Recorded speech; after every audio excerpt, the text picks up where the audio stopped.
প্রিয় ছাত্রছাত্রীরা, স্যামস ক্লাসরুমে তোমাদের স্বাগত। আজকের এই পর্বে আমি তোমাদের সাম্যবাদী কবিতাটি সুন্দর করে বুঝিয়ে দেবো। এছাড়া বিষয়বস্তুটি সংক্ষেপে তুলে ধরব। তার সাথে সাথে আমি তোমাদের এমসিকিউ প্রশ্ন কী ধরনের হতে পারে কয়েকটি উত্তর সহ আলোচনা করব। অবশ্যই পরবর্তীকালে আরও এমসিকিউ নিয়ে আসব। তাহলে চলে আসি আমরা। কবিতা সাম্যবাদী কত খ্রিস্টাব্দে প্রকাশিত হয় কবিতাটি? 1925 খ্রিস্টাব্দে। কবি কাজী নজরুল ইসলাম। 1899 খ্রিস্টাব্দে জন্ম, 1976 খ্রিস্টাব্দে পরলোক গমন করেন। তাহলে আমরা এখন কবিতাটি পড়ব।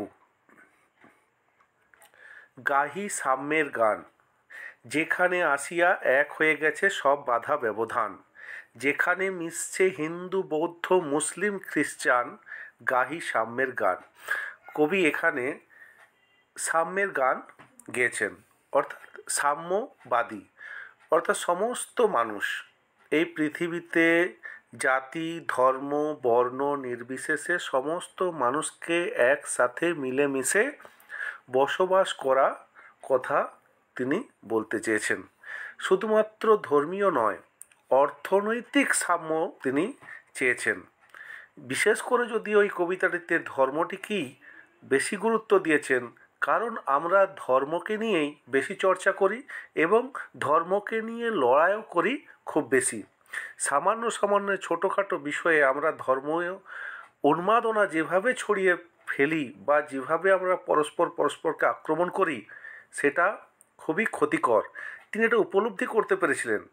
ইংরেজরা গুটি কয়েক এসে ভারতবর্ষে কিভাবে তাদের ক্ষমতার অপপ্রয়োগ করেছেন এবং আমরা এত কোটি ভারতীয় মানুষ হয়েও আমরা তাদের কিছু করে উঠতে পারিনি। এর কারণ ছিল আমাদের একটা মূল ধর্মীয় একটা ব্যাপার ছিল।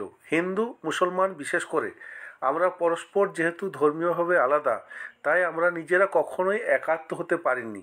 তখন কেন, আজও কিন্তু আমরা একাত্ম হয়ে উঠতে পারিনি। আজও দেখো, এই সময়ে দাঁড়িয়ে যেখানে গোটা বিশ্ব আমাদের হাতের মুঠোয়, তবুও আমাদের মধ্যে হিন্দু মুসলিম ধর্মীয় উন্মাদনা আজও ছোটোখাটো বিষয় হয়ে থাকে। কবি কিন্তু সেটা চান না। আমরা মানুষ, সর্বোপরি আমাদের মধ্যে মানবিক হৃদয়বোধটা অবশ্যই থাকতে হবে, তবেই হবে আমাদের প্রকৃত মনুষ্যত্বের জয়গান। তাহলে কি দাঁড়ালো?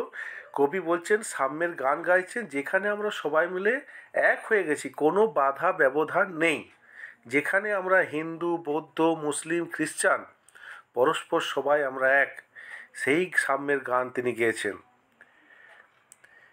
কে তুমি? পার্সি, জৈন, ইহুদি, সাঁওতাল, ভিল, গারো, কনফুসিয়াস, চারবাক চেলা, বলে যাও বলো আরও। এখানে কবি কতগুলো ধর্মীয় বিভাগের নাম তিনি তুলে ধরেছেন, যেমন পার্সি, জৈন, ইহুদি, সাঁওতাল, ভিল, গারো, কনফুসিয়াস, চারবাক চেলা, অর্থাৎ চারবাক একজন ছিল দার্শনিক, তার অনুগামীদেরকে চারবাক চেলা বলেছেন। যাও বলো আরও। তাহলে কনফুসিয়াস, চারবাক চেলা, বলে যাও বলো আরও। তাহলে এই যে বিভিন্ন ধর্মীয়ভাবে আমরা নানান মানুষ বসবাস করি এই পৃথিবীতে, আমাদেরকে কিন্তু একসাথে থাকতে হবে, মিলেমিশে মনুষ্যত্বের জয়গান কিন্তু গাইতে হবে। বন্ধু, যা খুশি হও, পেটে পিঠে কাঁধে মগজে যা খুশি পুঁথি ও কেতাব বও, কোরআন পুরাণ বেদ বেদান্ত বাইবেল ত্রিপিটক, জেন্দাবেস্তা গ্রন্থ সাহেব পড়ে যাও যত শখ। কবি এখানে কি বলছেন? যা কিছু ধর্মীয় গ্রন্থ আছে সেগুলো তুমি পেটে নিতে পারো, পিঠে নিতে পারো, কাঁধে নিতে পারো, মাথায় নিতে পারো, যেখানে খুশি তুমি বয়ে নিয়ে যাও। কি কি সেই বই? কোরআন মুসলিম ধর্মগ্রন্থ, পুরাণ হিন্দু ধর্মগ্রন্থ, বেদ হিন্দু ধর্মগ্রন্থ, বেদান্ত হিন্দু ধর্মগ্রন্থ, বাইবেল খ্রিস্টান ধর্মগ্রন্থ, ত্রিপিটক বৌদ্ধ ধর্মগ্রন্থ, এরকম করে জেন্দাবেস্তা পার্সি গ্রন্থ সাহেব শিখ। তা এদের সব ধর্মগ্রন্থ তুমি যেমন করে খুশি বয়ে নিয়ে চলো, কোনো আপত্তি এখানে কিন্তু কবি করেননি, কোনো আপত্তি তিনি করেননি। সব ধর্মীয় গ্রন্থ তুমি পড়ো, নিজের মাথায় রাখো, কিন্তু কখনোই ধর্মকে বেশি প্রতিষ্ঠা দিয়ে যাবে না মনুষ্যত্বের উপরে। যখন আমরা মনুষ্যত্বের উপরে ধর্মকে বেশি প্রতিষ্ঠা দেবো, তখনই হবে ধর্মীয় হানাহানি। তাই তিনি বলছেন ধর্ম নিজের নিজের জায়গায় নিজের নিজের ভাবে পালন করো, কিন্তু কখনোই ধর্মকে কেন্দ্র করে, ধর্মকে ঢাল করে একজন মানুষ হয়ে আর একজন মানুষের উপর আক্রমণ করা যাবে না। কিন্তু কেন এই পণ্ডশ্রম, মগজে হানিছ শুল, দোকানে কেন এ দর কষাকষি, পথে ফুটে তাজা ফুল? বলছে এই যে আমরা ধর্মের নামে বিভিন্ন মগজ ধোলাই করি, এই পণ্ডশ্রমের কোনো প্রয়োজন নেই। কেন আমাদের এই জীবন নিয়ে আমাদের এত দর কষাকষি? কারণ আমাদের পথে ফুটে আছে তাজা সুন্দর সুন্দর ফুল, মানবিকতার ফুল, ভালোবাসার ফুল, পরস্পর মিলেমিশে থাকার ফুল, একসাথে বসবাস করার ফুল। তাই একসাথে মিলেমিশে থাকাটাই আমাদের কাছে সবথেকে বড় গ্রহণযোগ্য। তোমাতে রয়েছে সকল কেতাব, সকল কালের জ্ঞান, সকল শাস্ত্র খুঁজে পাবে সখা, খুলে দেখো নিজ প্রাণ। বলছে মানুষের থেকে আর বড় কি শাস্ত্র হতে পারে? তোমাতে রয়েছে মানে মানুষের মধ্যেই আছে সকল কেতাব, যা যা কেতাব আমি বললাম, বাইবেল, কোরআন, বেদ, বেদান্ত, যা কিছু, সকল জ্ঞান, সকল যা কিছু আছে সব মানুষের মধ্যে আছে, সকল শাস্ত্র মানুষের মধ্যে আছে। সখা তুমি খুঁজে দেখো নিজের প্রাণের মধ্যে, তুমি মানুষ, তুমি ঈশ্বর, তোমার মধ্যেই আছে ঈশ্বর।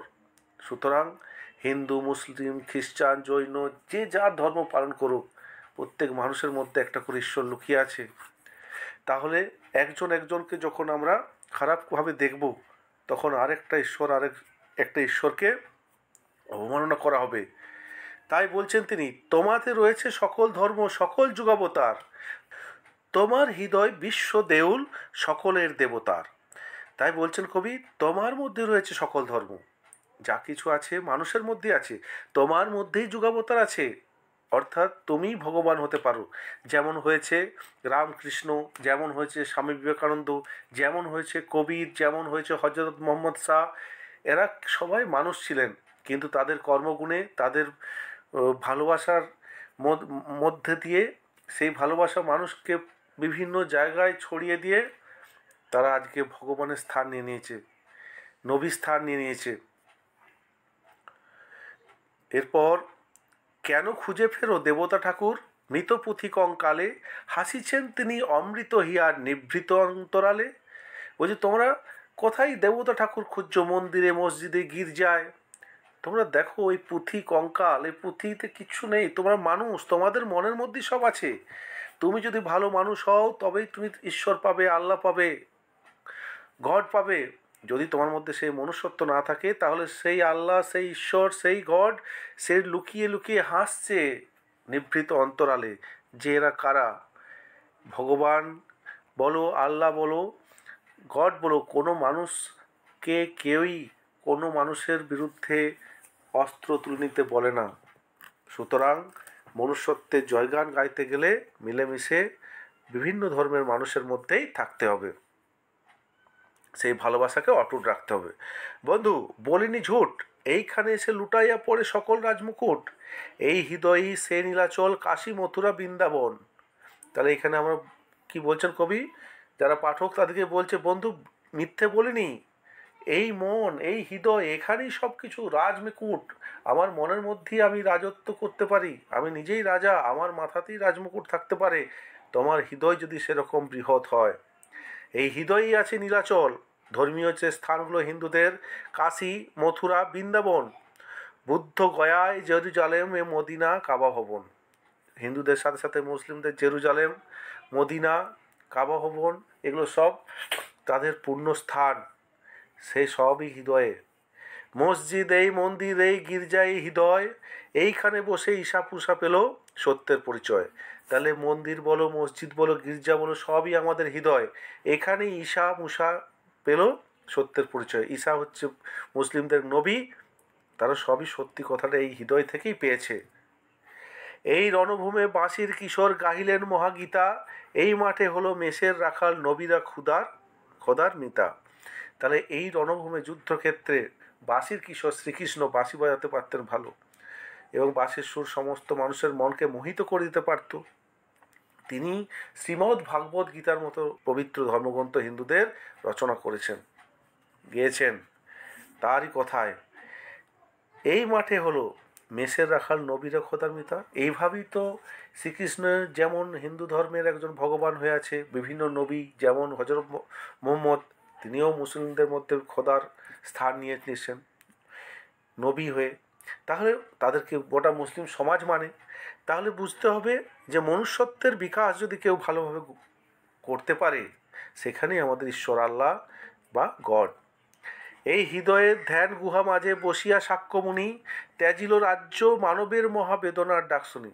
সাক্ষ্যমণি গৌতম বুদ্ধদেব মানুষের বেদনার হাহাকারে তিনি রাজবংশ ছেড়ে, রাজত্ব ছেড়ে রাজা থেকে সন্ন্যাসী হয়ে গিয়েছিলেন।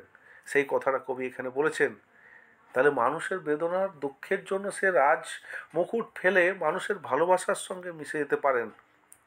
তাহলে আমরা কেন সাধারণ মানুষ হয়ে পারবো না? এই কন্দরে আরব দুলাল শুনিতেন আহ্বান, এইখানে বসি গাইলেন তিনি কোরআনের সামগান। এই আরব দুলালকে হজরত মুহাম্মদ, তিনি আহ্বান করলেন এবং তিনি বললেন কোরআনে সমতার কথা বললেন। সমস্ত মানুষ সমান, সবাই আমরা ভাই ভাই। কিন্তু আমরা সাধারণ মানুষ হয়ে তা বুঝতে পারি না। মিথ্যা শুনিনি ভাই, এই হৃদয়ের চেয়ে বড় কোনো মন্দির কাবা নাই। কবি শেষকালে বলছেন, আমি যা শুনেছি সেটা মিথ্যে নয়, তোমরা যে যা খুশি বলো, এই হৃদয়ের চেয়ে বড় কিছু নেই, কোনো মন্দির নেই, কোনো কাবা নেই, যাকে আমরা শুধুমাত্র ভগবান বা আল্লাহর নাম করে আমরা মানুষের যে বিরোধিতা করি, এটা কখনোই সঠিক নয়। তোমার হৃদয়ে তুমি প্রশ্ন করো যে মনুষ্যত্ব বড়, না আমরা ধর্মীয় উন্মাদনার শিকার হয়ে পরস্পর হানাহানিতে মত্ত হয়ে যায়, সেটা বড়। দেখো, এই কবিতাটি খুব সুন্দর কবিতা। এখানে সাম্যবাদ বলতে এখানে ধর্মের সাথে সাথে আমি একটা কথা তোমাদের বলে রাখি, বিড়াল যে প্রবন্ধটি সেখানে অর্থনৈতিক সাম্যের কথা বলা হয়েছে, সেটা আমি সংক্ষেপে তুলে ধরেছি, শেষের দিকে দেখবে। এখন আমি শব্দার্থে চলে যাই। সাম্যবাদী কাদের বলে? না, জাতি ধর্ম বর্ণ নির্বিশেষে রাষ্ট্রের সকল মানুষের সমান অধিকার থাকা উচিত, এই মতবাদে বিশ্বাসী মানুষ। কনফুসিয়াস কে ছিলেন? চীন দেশের একজন প্রখ্যাত দার্শনিক। এখানে তার অনুসারীদের বোঝানো হয়েছে কাশী, মথুরা, বৃন্দাবন, গয়া হিন্দুদের পবিত্র ধর্মীয় কয়েকটি স্থান। গারো পর্বত অঞ্চলের অধিবাসী ক্ষুদ্র নৃগোষ্ঠী বিশেষ। চারবাক একজন বস্তুবাদী দার্শনিক ও মুনি, তিনি বেদ, আত্মা, পরলোক ইত্যাদিতে আস্থাশীল ছিলেন। জেরুজালেম, বাইতুল মুকাদ্দাস, ফিলিস্তিনে অবস্থিত এই স্থানটি মুসলমান, খ্রিস্টান ও ইহুদিদের নিকট সমভাবেপূর্ণ স্থান। জেন্দাবেস্তা পারস্যের অগ্নি উপাসকদের ধর্মগ্রন্থ আবেস্তা এবং তার ভাষা জেন্দা। জৈন হচ্ছে জিন বা মহাবীর প্রতিষ্ঠিত ধর্মমতাবলম্বী সম্প্রদায়। দেউল, দেবালয় বা মন্দির। নীলাচল, জগন্নাথ ক্ষেত্র, নীলবর্ণ যুক্ত পাহাড়, যে বিশাল পাহাড়ের পরিসীমা নির্ধারণ করা যায় না। পার্সি, পারস্য দেশের বা ইরানের নাগরিক। বাসির কিশোর গাহিলেন মহাগীতা, হিন্দু ধর্মের অবতার, শ্রীকৃষ্ণের মুখ নিঃসৃত বাণী শ্রীমদ্ ভাগবত গীতা। মসজিদ, এই মন্দির, এই গির্জায় হৃদয়, মানুষের হৃদয়ই মসজিদ, মন্দির, গির্জা ও অন্যান্য তীর্থক্ষেত্রের মতো পবিত্র। যুগাবতার, বিভিন্ন যুগে অবতীর্ণ মহাপুরুষ। শাক্যমুনি, শাক বংশে জন্মজার, গৌতম বুদ্ধ বা বুদ্ধদেব। সাম্য, সমদর্শিতা। সাঁওতাল, ভিল ভারতীয় উপমহাদেশের আদিম নৃগোষ্ঠী বিশেষ। হৃদয়, ঈশা ইসলাম ধর্মগ্রন্থে একজন গুরুত্বপূর্ণ নবী ও রসুল, আল্লাহ বা একশ্বরের বার্তাবাহক ও প্রচারক হিসেবে স্বীকৃত।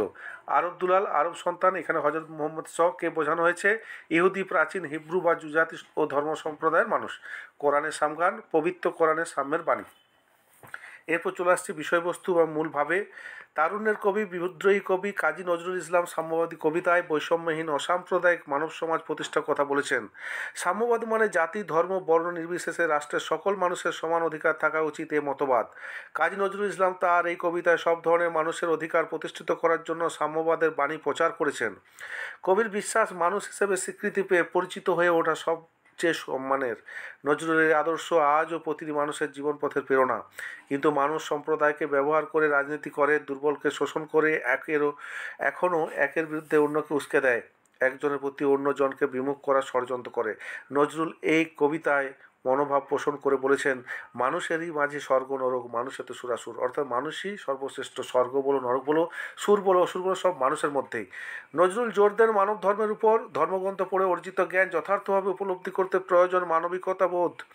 কবি বলেছেন, মানুষের হৃদয়ের চেয়ে শ্রেষ্ঠ কোনো মন্দির কাবা নেই। কবি সকল মত সকল পথের উপরে স্থান দিয়েছেন মানবিকতা।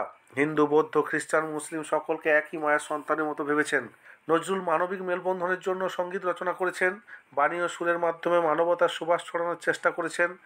কবি সাম্যবাদী কবিতায় মন্দির, মসজিদ, গির্জা ও অন্যান্য তীর্থক্ষেত্রের মতো পবিত্র মনে করেছেন মানুষের হৃদয়কে।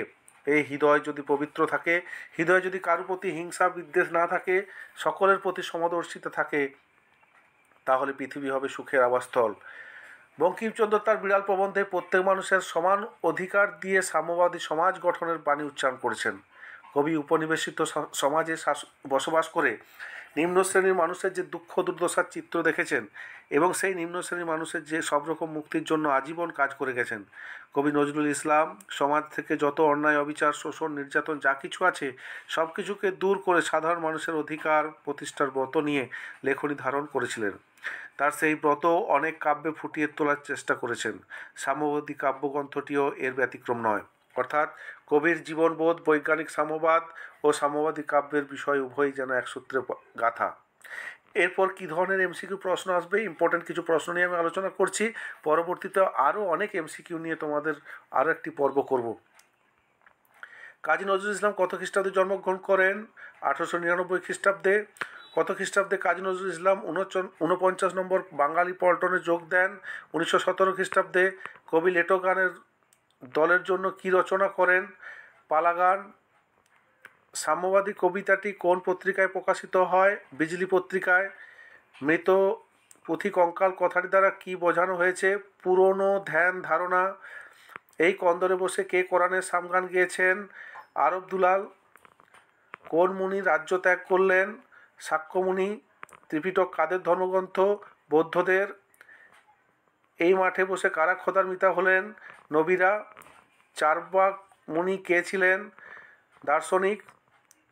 বিভিন্ন যুগে অবতীর্ণ মহাপুরুষকে কি বলা হয়? যুগাবতার। মহাবীর প্রতিষ্ঠিত জাতি কোনটি? জৈন। কোথায় বসে বাসির কিশোর মহাগীতা গাইলেন? রণভূমে। কে মহাগীতা গাইলেন? বাসির কিশোর। সাম্যের গান বলতে কি বোঝানো হয়েছে? সমতার। সাঁওতাল, ভিল, গারোদের কি বলা হয়? ক্ষুদ্র নিগোষ্ঠী। যুগাবতার বলতে কি বোঝো? বিভিন্ন যুগের মনীষীগণ। বাইবেল, ত্রিপিটক, জেন্দাবেস্তা এসবকে কি বলা হয়? পুস্তক, ধর্মগ্রন্থ। পুঁথি, কেতাব। এই চারটের মধ্যে হচ্ছে পারফেক্ট ধর্মগ্রন্থ।